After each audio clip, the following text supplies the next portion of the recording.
All right, this is Coach Harrison from H&L Coaching, and today we're going to be covering credibility.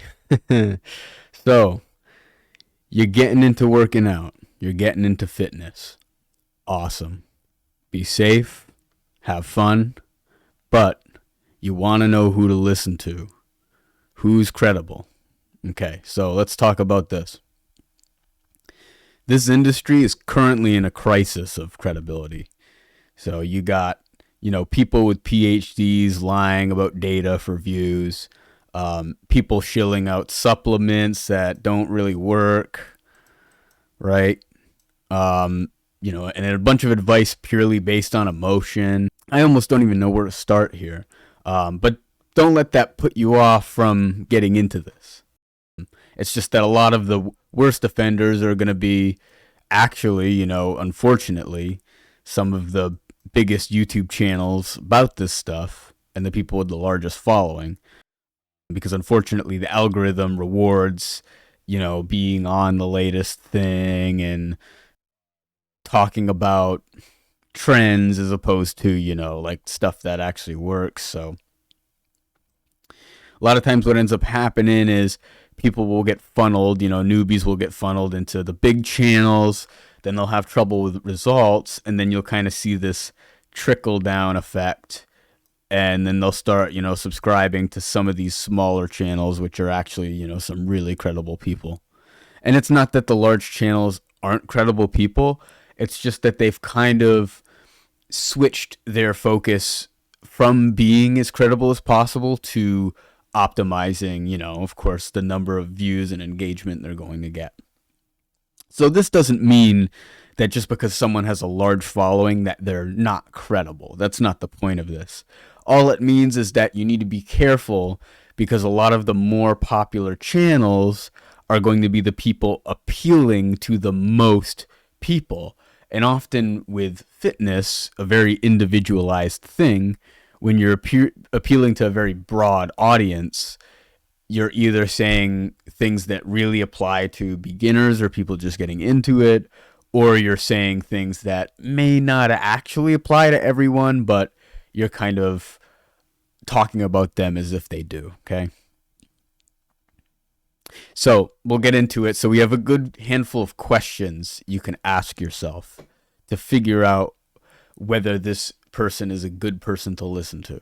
Okay, so the first question you're going to ask yourself is, do they back up their claims? So, for example, if someone says, it's kind of a stupid example, but, say somebody says lateral raises are amazing for growing big biceps, right? Obviously not true. But when they say that and they just talk at you and they make the claim and say nothing else? Or do they provide reasons and logical conclusions as to why that is? Or are they just kind of saying this new, a good example would be on Instagram when they say like this exercise, I started doing this exercise and your biceps doubled in size or whatever it is. And of course, the exercise they're showing is something that that person had never actually done in their life. It's just an engagement tactic. So like what you want to look for in terms of this would be like lateral raises give you massive biceps because X, right? Like you want to look for people who are willing to explain to you, this is really the bare minimum, but explain to you what the purpose is, like why they're telling you that this thing is going to be the thing you want to do. Okay. Then you want to evaluate whether the explanation itself fits the previous criteria. So likely in this example, it probably wouldn't because it's something that's so obviously false. But a good example would be like, do they confuse the mechanism with the outcome? So are they going to say stuff like, you should do cable flies because the burn and squeeze it feels so good, with their why not really being coherent as to why they want you to do that exercise.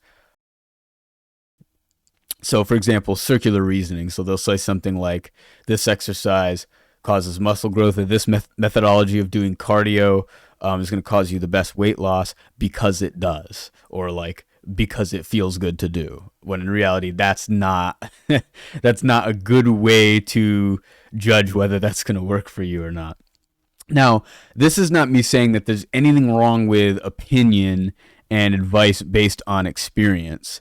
It's totally fine. Like, a lot of stuff could work for you, that people are telling you that just worked for them based on anecdote. It's totally cool. And for some people's coaching, that's the vibe they're going for. The thing is, you still need to look for the why. They still should give you a reason why they are saying you should try out the concept that they're talking about in the video, or what they're telling you about, or why they're making the point that they're making. And they should be able to explain it in a cohesive way, even if it doesn't involve actual research. Okay, so the next thing is going to be, how do they treat their viewers? Do you see in their comment sections and in their videos, they're treating you like someone who might be new to the field, but will have the ability to understand concepts and how to apply them? Or do they treat you like a child whose hand they have to hold? Basically, the way they speak to their viewers, the way an authority figure speaks to their viewers, is very important. There needs to be a certain baseline level of respect. So, like, if you're just being told to do something, it kind of ties into what we were talking about up here. If you're just being told to do something and you're not being told why, you're just kind of being told like a child that if you're not doing this exercise, blah, blah, blah, because it does this, because I say so, right? That's almost like a level of disrespect to the viewer, because it's almost insulting to think that they would just accept this, right, without being told why, or anything to that effect. And it's almost like it's presented in a way in which, my viewers wouldn't be able to understand anyway, so why should I get into it? Okay, that's the sort of stuff you want to avoid as far as that. So how do they treat their viewers? How do they explain things? How are they interacting in the comment section? All right, here's a big one. Do they make broad, absolute claims about non-principles? Now, what I mean by non-principles is things that aren't principles, right? So things that aren't necessarily proven to a specific degree.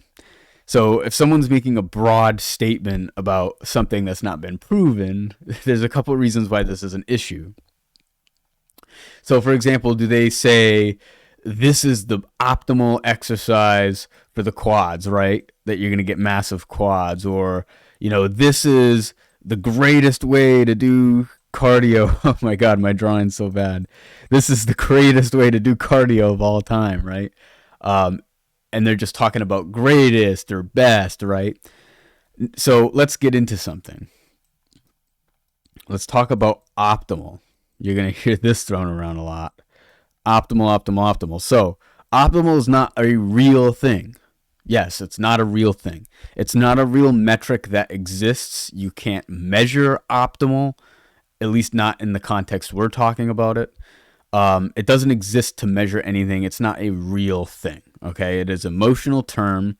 In its rawest form, it means best or most favorable.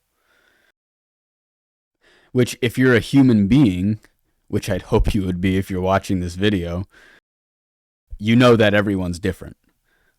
And there's going to be no best anything for anyone. So, for example, I'm going to actually go through a few things and you're going to be like, oh, I guess that's kind of obvious. So, is there going to be a best career path for every single person?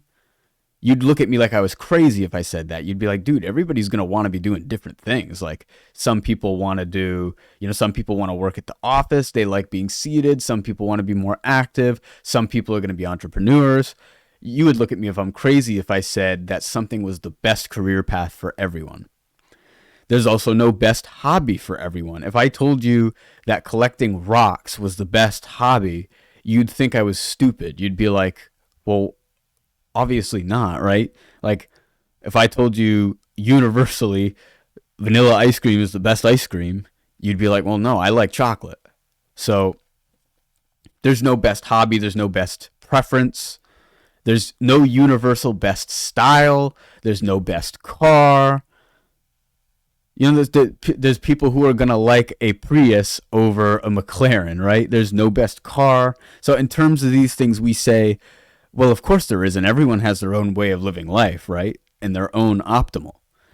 But for some reason in fitness, we ignore this very obvious variability within people's lives, and we say such and such is the best training frequency or best diet, when a such thing cannot logically exist for one person. So if someone is saying in a video that something is optimal or the best way to do something, implying that all other ways of doing that thing are inferior for everyone watching, that's a red flag. Now, there's a difference between principles and methods. So principles are going to be universal. Okay. So for example, something like progressive overload in, that could be applied to lifting or even your everyday life. You kind of apply oppressive progressive overload if you're trying to, you're trying to level up in your life, right? That's a principle. It's a universal principle. It's a fundamental truth that's basically the groundwork for your reasoning.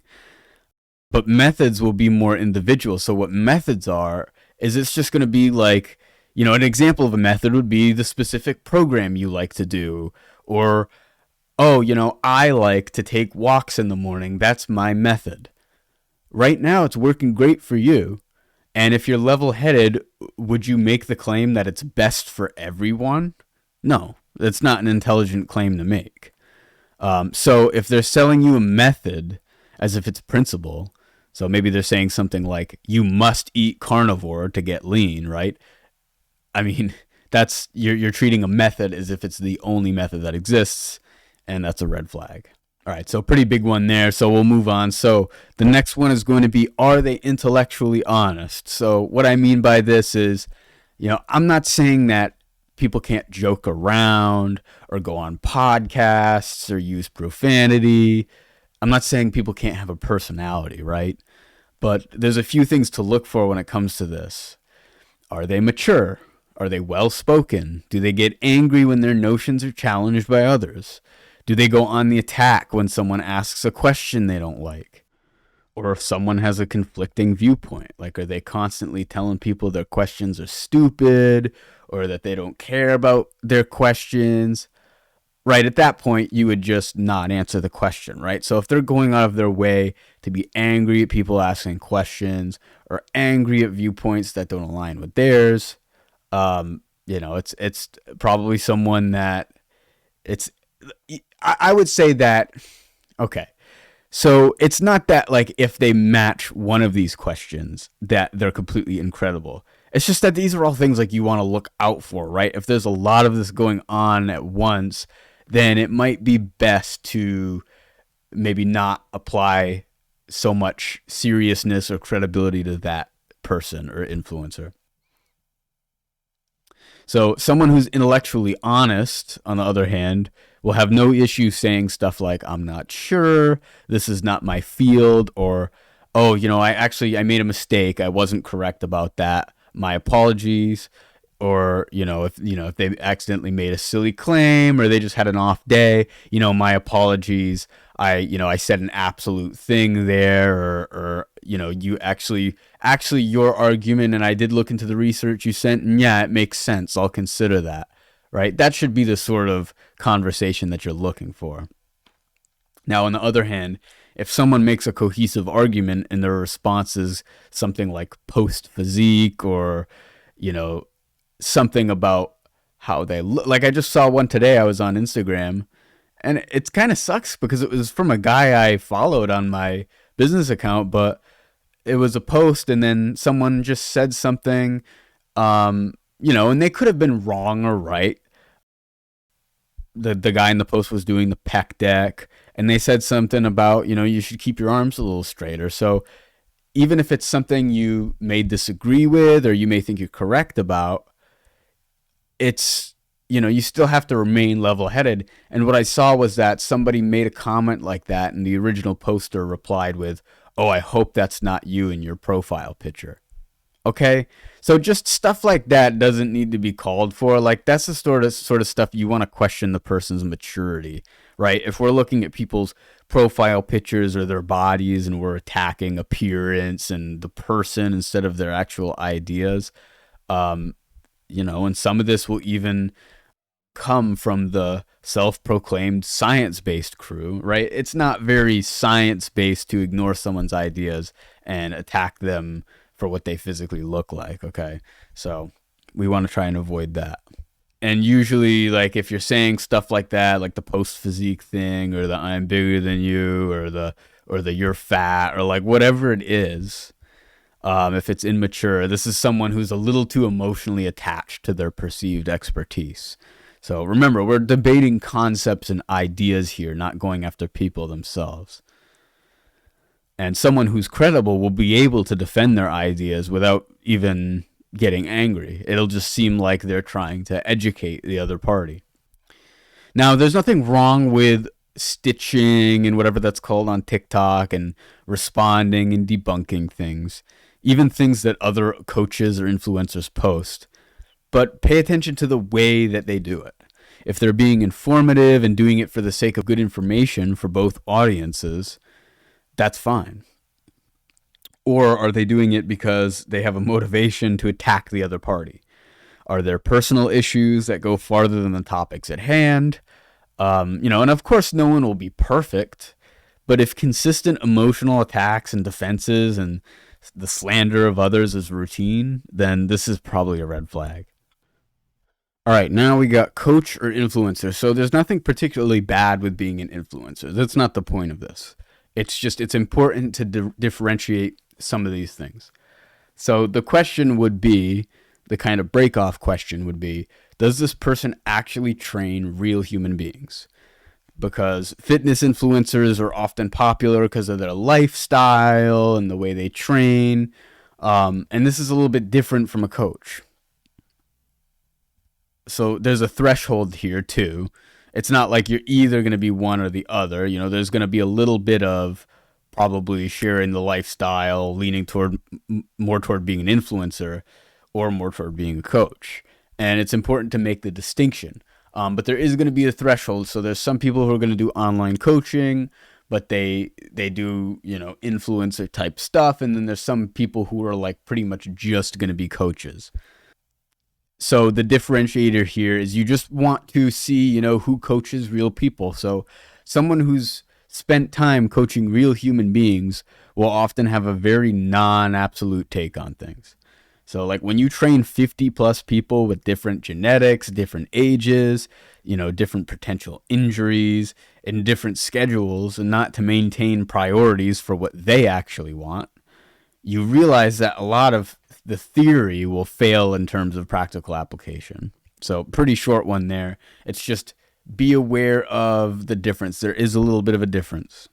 All right, next question. Are they trend hopping? So I'm sure most of you know what trend hopping is. Now, influencers will have a tendency to jump on whatever's getting views currently. So maybe it's a new thing, a new exercise, whatever. You guys all, if you've been in this industry for any period of time, you probably know this.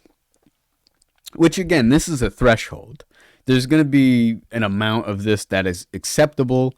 The caveat is that you need to keep your integrity as you cover these popular topics. So, for example, did they preach something in 2023 that directly conflicts logically and ideologically with what they preach now? Now, of course, science does evolve, yes, but it doesn't do a 180 in a year. So when we get the data, we're receiving an output from tons of mechanisms which we know already exist. We just haven't found them yet. In real life, these aren't something that change. So if you have someone changing their training methods every year, then likely they don't have a solid grasp of the physiology and the concepts. And if they do, they're trend hopping for the sake of financial gain anyway. So watch their videos from 2 years ago. If their core message completely contradicts their message today without a very good explanation, they're a trend hopper. Okay, and then real quick, this isn't an official category, but I was going to cover this. If this is like a little more of an obvious one, but I was going to cover it anyway. If someone's selling you like a golden ticket for something, so it's like, oh, you aren't fat, you just need to detox. Buy my detox tea. Like, right? Obviously, that's not going to be the most credible person.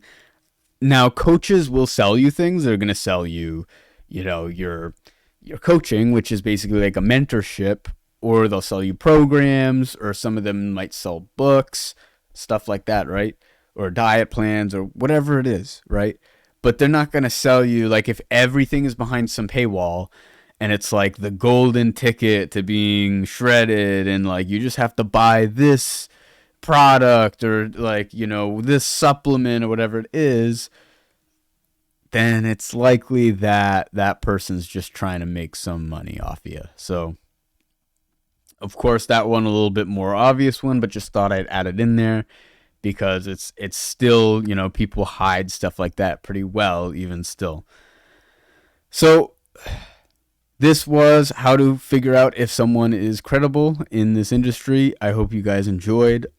I'll be back with more soon. I try to upload at least once a week. I think probably this week I'll go for 2 videos.